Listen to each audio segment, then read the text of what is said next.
प्रवीण तायडे आपल्या सोबत आहे, एक सर्वसामान्य कार्यकर्ता आमदार झाले आहेत। भाऊ खूप खूप अभिनंदन। काय धन्यवाद। काय सांगणार, आमदार झालेले आहेत, बच्चू कडूंचा पराभव झालेला आहे, काय पहिली प्रतिक्रिया? आमदार झालेलो आहे, जनता जनार्दनाचा आशीर्वाद मिळालेला आहे। 20 वर्षाची जे सत्ता आहे ती सत्ता खाली खेचलेली आहे आणि कोणी म्हणतं की दिग्गज आहे, कसं काय पाडलं, परंतु मी हे म्हणेल की किती मोठा दिग्गज असला त्याला दिग्गजही जनताच बनवते आणि खाली जनताच खेचते। राज्याचं लक्ष या मतदारसंघाकडे लागलेलं होतं, कसं पाहता या निकाला? राज्याचं लक्ष एकनाथजी शिंदे, देवेंद्रजी फडणवीस आणि अजित दादा यांच्या त्रिकुटांनी जे काम केलं त्रिमूर्तींनी चांगल्या पद्धतीनं, मग लाडकी बहीण असो की महिलांसाठी अनेक योजना असो, शेतकऱ्यांना मिळणारी भरीव मदत असो, शेतकऱ्यांसाठीच्या योजना असो आणि बाकीच्याही गोष्टी अनेक गोष्टी आहे की ज्या चांगल्या पद्धतीनं 3 वर्ष कारभार पाहिल्यामुळे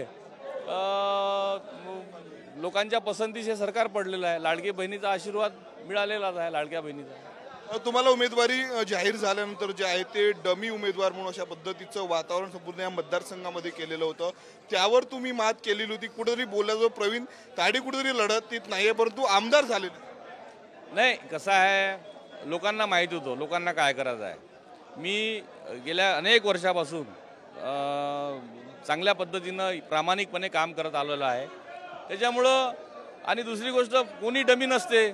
भारतीय जनता पार्टी हा भारतातलाच नव्हे तर जगातला एकमेव मोठा पक्ष आहे, त्याच्यामुळं त्या पक्षाची उमेदवारी भेटणं हे तर भाग्यच आहे। परंतु डमी उमेदवाराला उमेदवारी देईल कसं शक्य आहे? परंतु त्यांना कुठंतरी भीती होती, मताचं ध्रुवीकरण हा करतोय, मतामध्ये आपल्या मतामध्ये सेन लावतोय, त्याच्यामुळे त्यांनी तसा शब्दप्रयोग केला।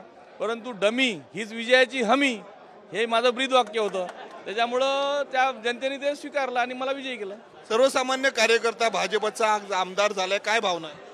सर्वसामान्य कार्यकर्त्याला भाजपाने उमेदवारी दिली, भारतीय जनता पार्टीने उमेदवारी दिली, हे भारतीय जनता पार्टीतच होऊ शकते, दुसऱ्या अन्य पक्षात होऊ शकत नाही, असं माझं ठाम मत आहे।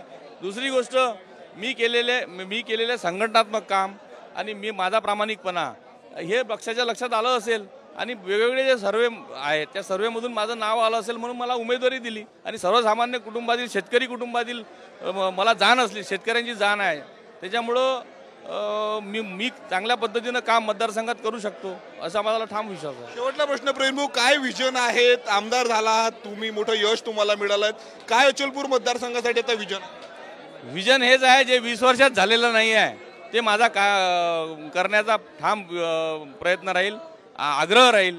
आणि मी त्यासाठी आमचं सरकार असल्यामुळं आणि मी त्या सरकारचाच घटक असल्यामुळं त्याच्यामुळं मला सोपं जाईल आणि मी ते करण्याचा पूर्ण प्रयत्न करेल। यांनी 20 वर्ष कमावले, ते 5 वर्षात 20 वर्षाची भर पडू शकणार नाही, परंतु मी 100% सांगतो की माझे प्रामाणिक प्रयत्न जे झालं नाही ते करण्याचा राहील।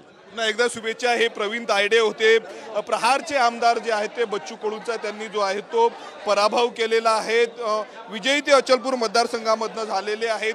20 वर्षात जे काही विकास कामं झाले नाही ते येत्या 5 वर्षात करणार आहेत, अशी प्रतिक्रिया जी आहे ती प्रवीण तायडे यांनी दिलेली आहे। सध्या अमरावतीच्या भाजप कार्यालयात जे आहे ते त्याचं अभिनंदन करण्यासाठी कार्यकर्ते दाखल झालेले आहेत। कॅमेरामन अनिकेत दातोंडेसह मी स्वप्नील उमप, TV9 मराठी, अमरावती।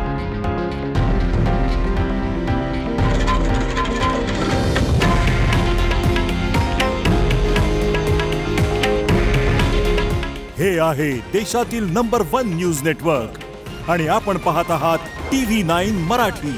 काळजी तुमची, हित महाराष्ट्राचं।